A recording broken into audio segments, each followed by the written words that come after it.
Pathogenic avian influenza వైరస్తో ప్రజలు ఆందోళన చెందాల్సిన అవసరం లేదని కేంద్ర రాష్ట్ర ప్రభుత్వాలు భరోసా ఇస్తున్నాయి. వైరస్తో కోళ్లు మృత్యువాత పడుతుండటంతో ఇప్పటికే స్పందించిన కేంద్ర పశుసంవర్ధక శాఖ రాష్ట్రాలను అప్రమత్తం చేసింది. దీంతో వైరస్ వ్యాప్తి నిరోధించడం, కోళ్ల రక్షణకు బయోసెక్యూరిటీ చర్యలు పటిష్టం చేస్తున్నామని పౌల్ట్రీ వర్గాలు వెల్లడించాయి. ఈ నేపథ్యంలో శ్రీనివాస ఫార్మ్స్ మేనేజింగ్ డైరెక్టర్, అంతర్జాతీయ గుడ్డు కమిషన్ అధ్యక్షుడు సురేష్ రాయుడు చిట్టూరుతో ప్రత్యేక ముఖాముఖి. ప్యాథోజెనిక్ ఏవియన్ ఇన్ఫ్లుయెంజా తీవ్ర ఆందోళన కలిగిస్తుంది. ప్రత్యేకించి తెలుగు రాష్ట్రాల్లో ఈ వైరస్ సోకడం వల్ల కోళ్లు అక్కడక్కడ చనిపోతున్నాయని చెప్పి రిపోర్ట్స్ వస్తున్నాయి. ఈ నేపథ్యంలో దేశవ్యాప్తంగా కూడా రాజస్థాన్, మహారాష్ట్రలో కూడా ఇదే పరిస్థితి కనిపిస్తుంది. ఈ నేపథ్యంలో కేంద్ర ప్రభుత్వం అప్రమత్తమైంది. అన్ని రాష్ట్రాలను కూడా లేఖలు రాసి అప్రమత్తంగా ఉండాలని చెప్పి హెచ్చరికలు జారీ చేస్తుంది. ఈ నేపథ్యంలో పరిశ్రమ వర్గాలు ఏమంటున్నారో అనే విషయాన్ని తెలుసుకునే ప్రయత్నం చేద్దాం. ప్రస్తుతం మనతో శ్రీనివాస హ్యాచరీస్ ఎండి చిట్టూరి సురేష్ రాయుడు గారు ఉన్నారు. నమస్కారం సార్. నమస్కారం. అసలు ఏంటి సార్ ఈ వైరస్ యొక్క తీవ్రత ఏంటి, అది ఎలా వచ్చింది మన భారతదేశంలోకి, ఎలా ఉంటుందంటారు ఈ తీవ్రత?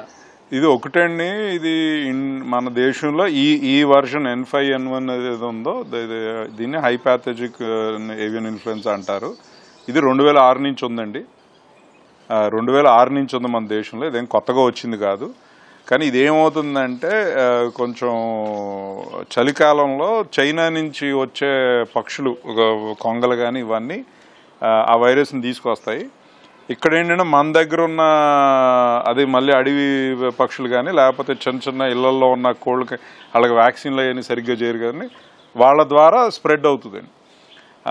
అయితే ఒక విధంగా అంటే గత 20 సంవత్సరాలుగా వచ్చిపోతూ ఉంది ఇది. అది సో మెయిన్ అలాగ వస్తుంది.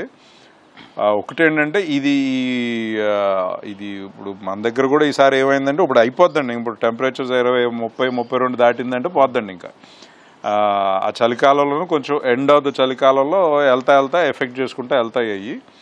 సో ఇప్పుడు మీకు ఇంకోటి మల్లిక్ గారు, ఇప్పుడు మొత్తం ఆంధ్రాలోని ఈ 2 రాష్ట్రాల్లో చూస్తే గుడ్లు పెట్టే కోళ్ళు దగ్గర 9 కోట్లు ఉన్నాయండి. 9 కోట్లలో మేబీ 1-2 లక్షలు పోయినాము. సో ఫార్మ్స్ ఎఫెక్ట్ అయింది కూడా మేము ఒక లెస్ దెన్ 2-3% ఫార్మ్స్ ఎఫెక్ట్ అయినాయి.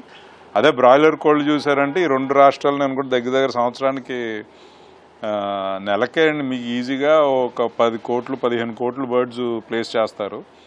దాంట్లో మేబీ 2-3 లక్షలు పోయినాయి. సో అంతకన్నా అంటే అవుతుంది. కానీ జాగ్రత్త ఎందుకు పడుతున్నారంటే ఇది స్ప్రెడ్ అవ్వకుండా చూసుకుందామని స్టేట్ గవర్నమెంట్, సెంట్రల్ గవర్నమెంట్ జాగ్రత్త పడుతుంది. అది కరెక్టేనండి, అది ప్రొసీజర్ కరెక్టే. ఇంకొంచెం ఫాస్ట్గా రియాక్ట్ అవ్వాల్సిన అవసరం కూడా ఉంది. వెళ్ళే కొద్దీ నేను అనుకుంటా ఇప్పుడు 2 రాష్ట్రాలు కేంద్ర ప్రభుత్వం కూడా కొంచెం ఇప్పుడు నుంచి ఇంకా ఫాస్ట్గా రియాక్ట్ అవుదామన్న దీంట్లో ఉన్నారండి వాళ్ళు. ఎలా ఉంది సార్ భారతదేశంలో, ప్రత్యేకించి మన తెలుగు రాష్ట్రాల్లో ఈ వైరస్ అనేది ఏ స్థాయిలో ఉంది, మున్ముందు ఎలా ఉండబోతున్నా? సో ఆల్రెడీ తగ్గిపోయే పరిస్థితి స్టార్ట్ అయిపోయిందండి. ఎందుకంటే ఎండలు పెరిగినాయి కదా, ఆల్రెడీ తగ్గిపోతుంది.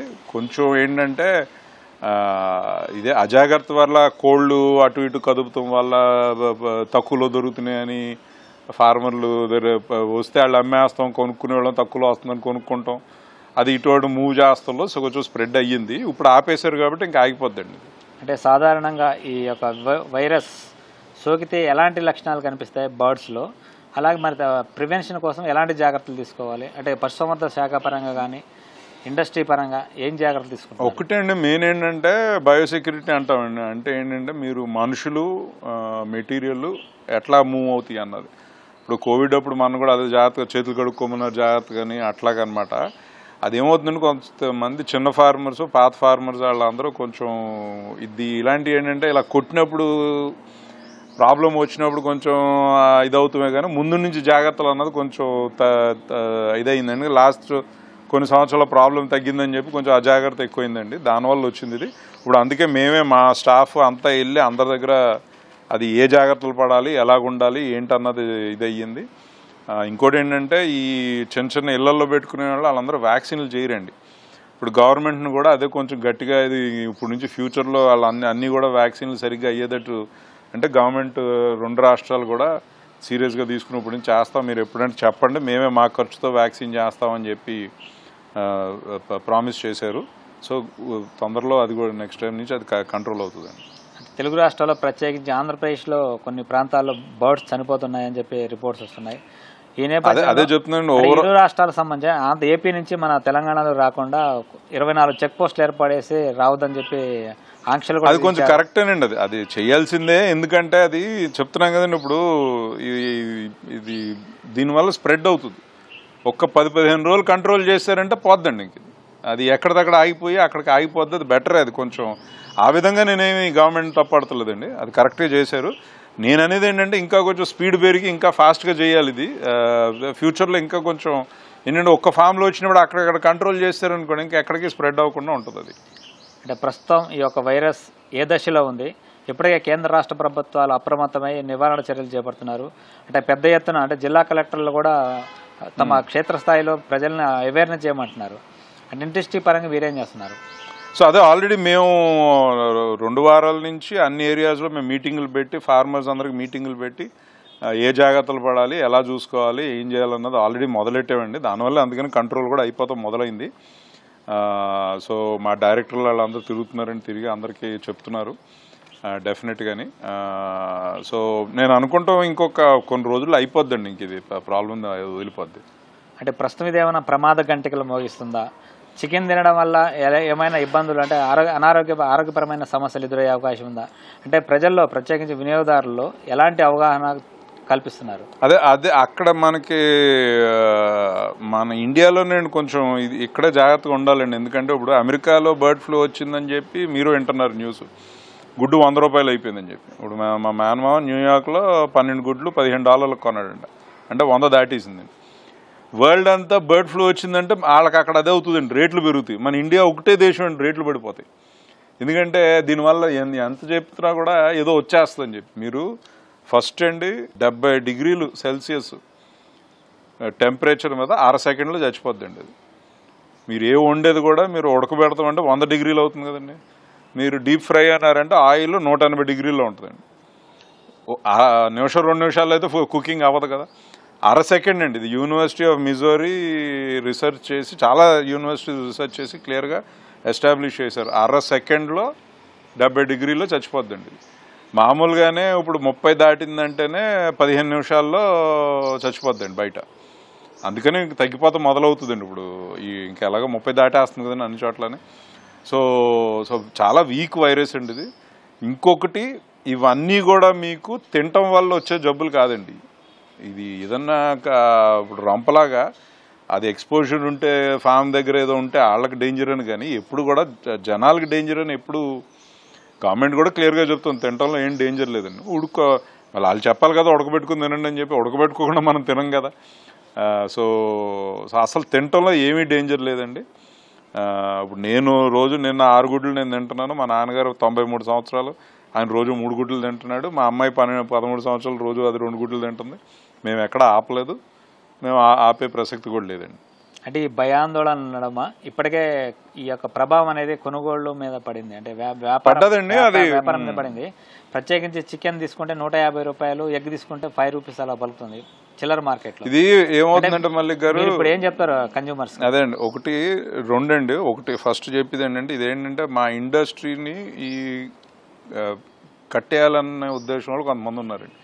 ఈ రూమర్స్ అన్ని వాళ్ళే స్ప్రెడ్ చేస్తాం మొదలు. ఇలాంటి ఛాన్స్ దొరికినప్పుడల్లా వాట్సాప్లో మెసేజ్లే పెట్టేసి ఈ యానిమల్ రైట్స్ వాళ్ళు ఉంటారండి, వాళ్ళు స్టార్ట్ చేస్తారండి ఈ రూమర్స్ అన్ని, మీకు మంచిది కాదు అది ఇది అని చెప్పి. ఒకటి. రెండోది ఏంటంటే, నేను ఇప్పుడు అందరినీ ఛాలెంజ్ చేస్తున్నానండి.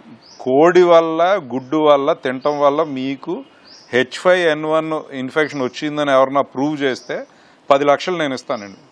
నేను రెడీ. ఇప్పుడు నేను ఛాలెంజ్ చేస్తాను. Open challenge. ఇది నేను ఇప్పుడు కాదండి, 2006లో థాయిలాండ్ ప్రైమ్ మినిస్టర్ ఈ ఛాలెంజ్ చేసాడు. ఇప్పుడు వరకు ఎవరో ఏమి ఇవ్వలేదు. ఎందుకంటే అసలు ప్రసక్తే లేదండి. దీనివల్ల ఏ డేంజర్ లేదు, తినటంకి ఏ డేంజర్ లేదు. ఎస్పెషల్లీ ఇండియాలో మనం వండే పద్ధతి కానీ అసలు నువ్వు చెప్తున్నా కదా, 1/2 సెకండ్ కన్నా తక్కువ ఎవరు వండుతారండి? సెకండ్ కూడా కాదు నేను అంటుంది. మీరు 1/2 సెకండ్ 70 డిగ్రీలకి వెళ్ళిందని చచ్చిపోద్ది. మరి ఈ పరిస్థితుల నడుమ ఎక్కడైనా వ్యాధి నిర్ధారణ జరిగిందా కోళ్ళు చనిపోయిన సందర్భంలో? అలాంటి రిపోర్ట్స్ మనకి ఆల్రెడీ ఇప్పుడు మీరు వెస్ట్ గోదావరి వెళ్ళారనుకోండి, పోతున్నాయి అంటున్నారు. ఉన్న 700 ఫాముల్లో 20 ఫాముల్లో వచ్చింది. అందరికీ రాలేదు, పక్క ఫామ్కి కూడా రాలేదు. ఎందుకంటే వాళ్ళు జాగ్రత్తలు పడుతున్నారు కాబట్టి. వాళ్ళు కొంతమంది కూడా, మిగతా వాళ్ళు కూడా ఇప్పుడు జాగ్రత్తలు పడుతున్నారు. ఇప్పుడు ఎందుకంటే మేము చెప్పాం కదా, మేము కూడా అందరి దగ్గరికి పంపించి మేము అందరినీ ఏ జాగ్రత్తలు పడాలో చెప్పి మేము ఫుల్గా దాని మీద ఉన్నామండి. మాకల్లా చెప్తున్నా కదా, ప్రాబ్లమ్స్ ఎక్కడి నుంచి వస్తాయంటే ఈ ఇంట్లో పెట్టుకునే వాళ్ళు కానీ అడవిది కానీ అక్కడి నుంచి వస్తాయండి. అడవి వాటికి ఎలాగ వ్యాక్సిన్లు చేయలేం, కనీసం ఇంట్లో ఉన్న వాటికి కన్నా గవర్నమెంట్కి ఏమంటున్నామంటే మీరు కొంచెం నెక్స్ట్ టైం నుంచి జాగ్రత్తగా ఉండండి సార్ అంటే, వాళ్ళు మీరు చెప్పారు కదా, మీకు మీరే పాయింట్అవుట్ చేయండి ఎక్కడెక్కడ ఉన్నాయో మీరు చెప్పండి, మేము వ్యాక్సిన్ చేసేస్తామని అంటున్నారు. సో ఫ్యూచర్లో నుంచి అయితే అది కంట్రోల్ చేస్తామండి. అంటే ప్రత్యేకించి ఫార్మ్స్లో ఎలాంటి జాగ్రత్తలు తీసుకుంటారు? బయోసేఫ్టీ సంబంధించి బయోసెక్యూరిటీ ఒకటే అండి, ఏంటంటే మనుషులు వెళ్ళే వాళ్ళు కొంచెం ఓ ఫామ్ నుంచి ఓ ఫామ్కి వెళ్లకుండా కొంచెం స్నానాలు జాగ్రత్తగా చేసి బట్టలు మార్చుకుని ఈ జాగ్రత్తలు పడాలండి. అదిని కొంగలయ్యని అడవి కొంగలయ్యని రాకుండా అదొకటి జాగ్రత్త పడాలి. ఇవన్నీ ఏంటంటే మామూలుగా జాగ్రత్త పడతారండి, ఇది 2-3 సంవత్సరాలు రాకపోతే కొంచెం అశ్రద్ధ చూపిస్తారు. ఆ కొంగ ఏదో వస్తుందండి ఒక చోట నుంచి వాళ్ళు తీసుకుని వస్తుంది, అంటే కొంగలు ఇక్కడి నుంచి వస్తాయండి, ఆ చైనా చెరువులో దిగుతుంది, ఇది పక్కన ఉంటుంది, అవి చావండి, తీసుకొచ్చి మన కోళ్ళకి ఇచ్చి వెళ్ళిపోద్దండి. ఇప్పుడు వెళ్ళి స్టడీ చేయండి, ఎక్కడా కూడా గుడ్డు పాడేస్తాం కానీ 1 గ్రాము కోడి పాడేస్తాం కానీ ఎక్కడ అవుతాం. ఇదేమవుతుందంటే చదువుకున్న వాళ్ళు ఇలా భయపడి తింటాం మానేస్తారు, రేటు పడిపోతుంది. లేబర్ వాళ్ళందరూ వచ్చి ఏం చేస్తున్నారంటే వాళ్ళు మామూలుగా 200 గ్రాములు కొనుక్కుని అరకోజీ కొనుక్కెళ్ళి వాళ్ళు పండగ చేసుకుంటున్నారు. ఇది కానీ ఈ లోపల ఏమవుతుందంటే పాపం చిన్న ఫార్మర్ అన్నవాడు పోతున్నాడు.